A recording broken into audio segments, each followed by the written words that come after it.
I'm Wesley Odom, and I've always been fixated with history, obsessed with the details, whether it involved combing through libraries, reading land records, conducting interviews, or searching in cemeteries. Sometimes my searches lead me to battlefields, old houses, and other landmarks. When I visit the sites, history becomes more real through my five senses: sight, sound, touch, smell, and taste. What about our sixth sense, our intuitive perception? Does history leave a mark? To confirm my suspicions, I've teamed with noted psychic Sharon Renee. Over the last 16 years, she has guided over 50,000 people to find inner peace or help them connect to what some call the other side. In each site we visit, I've given Sharon no information so we can determine whether it is still haunted or not.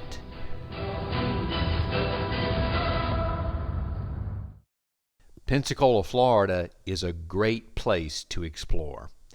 To outsiders, it is the world's whitest beaches, so pure in crushed fine quartz that your feet squeak when you walk on it.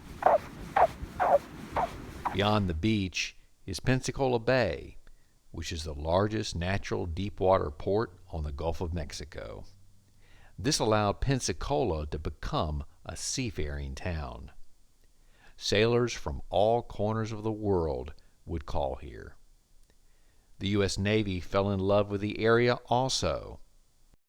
Originally, a Navy Yard was built in the Southwest, the second largest in the South. Later, it became the Navy's primary aviation training center. All naval aviators and technicians now come here. Besides hosting several training commands, Pensacola is home to the Blue Angels, which is the Navy's flight demonstration team. Like most seafaring towns, saloons are not hard to find. Sailors have been known to visit them. Downtown Pensacola is no different. People have been gathering at a variety of establishments since the city was moved to its current location in 1756. I've decided to research some of the oldest saloons, hoping to determine whether they are haunted or not. The first is 214 South Palafox Street, which is the Intermission Bar. It was opened by Mike Ashby in 2000, who was somewhat of a pioneer.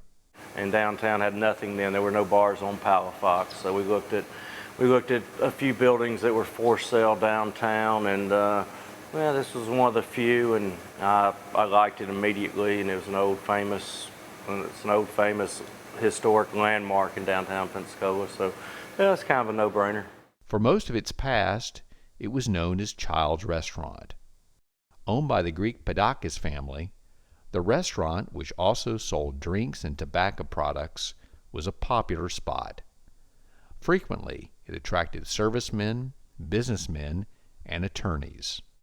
My dad used to take the family to dinner there. Let's see, it's been a good 70 years ago, I guess. And I can remember, I think it was a 99-cent snapper throats, which I loved. And that was a big thing. I think it was every Saturday night, you'd take a mother, and there were 6 boys in the family. And so that was a regular event at Child's. And for most of the 20th century, this was where the Rainmakers met. It was mostly male clientele because unescorted women were prohibited. Every lunch, almost every lunch, the lawyers would eat at Child's Restaurant. In the back of the restaurant was a table that, I guess seated maybe 10 people. Well, that was the lawyers. If you were invited to sit there, that was significant. There were like 8 or 10 people at that table. Well, when I first started practicing law, I would sit more toward the front of Child's Restaurant. And I guess that went on for a few years, and finally, somewhere, I guess it was after I started getting big verdicts, and they were really, for Pensacola, very, very substantial. And I slowly but surely moved closer to the table, and probably within 4 or 5 years, I was a regular at the lawyer's table, and that was a big deal. When Child's Restaurant closed its doors in 1987, it had been the longest operating family-owned restaurant in Florida. When Mike Ashby acquired the property and opened the Vintage Saloon, he began to notice strange things. I have a few of my bartenders. One was Dean. I'd been open probably about 6 or 8 weeks, and it was late. It was 2 in the morning. We were the only 2 people in here. Everything was turned off, and we were probably sitting about 6 or 8 feet apart. And he was working on a cash drawer, and I was doing some paperwork. But I heard my name. I heard Michael, and we looked at each other at the same time. And of course, you know, what'd you hear? What'd you hear? He said he heard Mike, and so we both immediately jumped up, stepped up, and of course I checked the restrooms and I checked the back rooms, and we were the only 2 in the building. And it was kind of eerie, kind of weird. I had one other one, Ty. I was working with Ty Woodside. This was a year or 2 after that. I'm closed on Sundays and Mondays, and he and I were working a Tuesday. And before I got my front doors redone with new front doors, I had heavy metal frame doors that would jam. They were hard to pull open, and they were hard to push shut, and so forth, just because they were 70-year-old metal frame doors. But one Tuesday, yes, we walked in. We were the only 2 just opened, and my door opened and held open for a few seconds, and then it slowly shut, which is hard to open, and like I say, it would slam shut. So, you know, same thing. He and I looked at each other like, what the heck? And so then, you know, he said it was a draft from the back. We looked back there, the back doors were not open. So that happened on a Tuesday, and then also the following Tuesday, the same thing happened one other time. It happened 2 weeks in a row also. So, but that's the only 2 over the years. So nothing harmful or creepy or scary, I guess. But immediately after the Great Flood of April 2014, an apparition was caught on camera. A friend of mine drove down here, and he took a picture of the door at 6 in the morning, 6, 7 o'clock in the morning. Of course, you know, open every afternoon at 4. But there's an orb or whatever they call it in the doorways, and the double doors, the glass doors right behind you, taken from the street out there. And, you know, people just have to look at it and see, you know, what they think or so forth. So, with this information, I asked Sharon Renee, a noted psychic, to investigate whether it is haunted or not. Hi Sharon, as you know, we're on to some destinations today. Each one of the locations we have evidences of hauntings and things that have happened in the past. So it'll be interesting to see if you find anything that looks peculiar where we're going. All right, I'm really excited to do that. So expect some funky stuff to happen, okay? Okay, that sounds great. That sounds great. Our first location is on Palafox Street, so we'll be there shortly. Okay. And anyway, it's been around quite a long time. Of course, as you know, Pensacola has a long history, and as a result, a lot of things could be spooking the inhabitants from different eras. With a town as old as this is, who knows what could happen, right? Absolutely, absolutely. And what I do know about Pensacola is that I actually get more calls during hurricane season about activity. So I also think there's cyclical activity that shows up during the specific time of year. Oh, wow. Okay. Well, this is good because it is hurricane season now. And we're going to go and find out what's cooking downtown. Okay. All right. Super. The day was stormy, which is good, according to Sharon, because the spirits are more active. Again, Sharon has been given no information.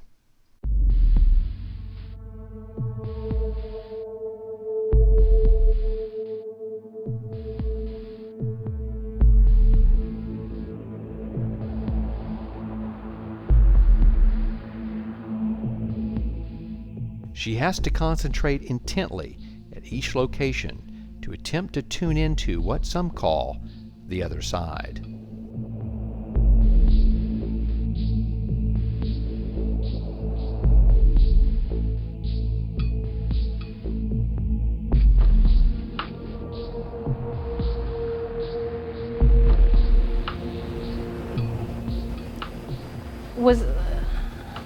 I get a lot of sex. Was there a brothel here, or was there a lot of illicit activity at some point? There was some girls who came here who worked at other places, and they performed as prostitutes. Escorts. Right, exactly. At one time. Some waitresses used to work here. Okay, but what I'm getting is a big draw towards sex or performing sex, or so that's why I didn't know if there was any, if anybody worked out of here, or there was. Yeah, there were some people who worked out of here, was involved in sex trade. Okay, thank you, Yes, thank you. absolutely, All yes. right. Her name was Connie Ray, actually. Okay, because that's one thing that I real strongly pick up. My first impression. Sharon seems to have honed into the fact that unescorted women weren't allowed here when it was Child's Restaurant. She also, perhaps, may have felt the presence of Connie Ray, who was a very attractive woman from the country who had moved to Pensacola in 1950 for her first job as a waitress at Child's Restaurant. Connie Ray earned $15 a week, but over time she concocted a plan that would enhance her income significantly. After getting off work during the weekend, she went to the San Carlos Hotel, which then was the best hotel in town. It was located where the main federal courthouse is now.